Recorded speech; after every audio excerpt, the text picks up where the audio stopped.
Welcome to another edition of Sourdough Talk. So I got my handy apron on because I remembered to wear it finally today. I have been wanting to make this sourdough loaf for a while. This is a double chocolate sourdough loaf, so we are going to give it a whirl and see how it goes. First ingredient, it says to do 50 grams, and I definitely do, like I've said before, I definitely use a scale for well, not my last baking one, not my banana bread, but sourdough, I don't mess around with the sourdough. I definitely use a scale to the grams. Okay, so it calls for 50 grams of cocoa powder. It says Dutch cocoa powder, but I just have regular cocoa powder from Aldi, so I don't know, nothing against the Dutch, but fresh out of Dutch cocoa powder, just regular cocoa powder. And I'm making a double loaf because I just do that for everything because I keep one and give one away usually. So 50 grams, so I'm gonna do 100. Okay, and then next is 100 grams of hot coffee or water.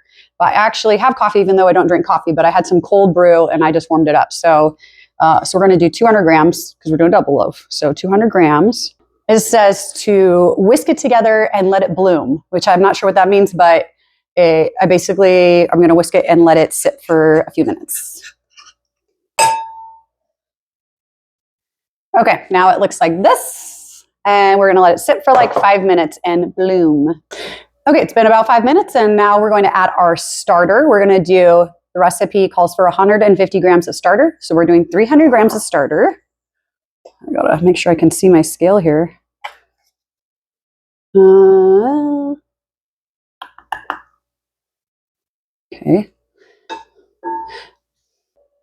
Okay, we added our starter. Now we're going to add our water. This recipe calls for, it says 3 to 350 grams of water. It probably just depends on where you live. I'm in Arizona, so it's super dry here, so I'll do the 350. So I will do 700 grams because it's times 2. Dos. Right, now we're going to whisk it all together. Okay, now we're gonna add, it says 30 to 50 grams of brown sugar, so we'll do like 60. Okay, well, that was more than 60, but it said 30 to 50 grams, so that was more like 80 altogether. So that's still fine. It's fine, right in the middle. Okay, so we're gonna whisk the sugar and get the sugar mixed in. I just realized I feel like this bowl may not be big enough, but it's fine. We'll just keep going. It'll work. Okay, we've got 13 grams of vanilla. We know we like my bourbon vanilla bean paste from Trader Joe's. So 13 grams, I'll do 26 grams. Okay.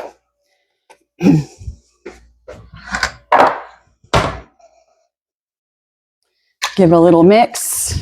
All right, add our bread flour.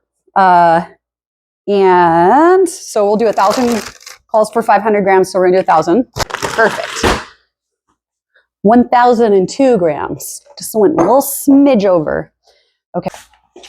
And I almost forgot, you guys, adding our salt. And this is my favorite salt. It's called Redmond. And so I'm gonna do, calls for 10 grams, so we'll do 20.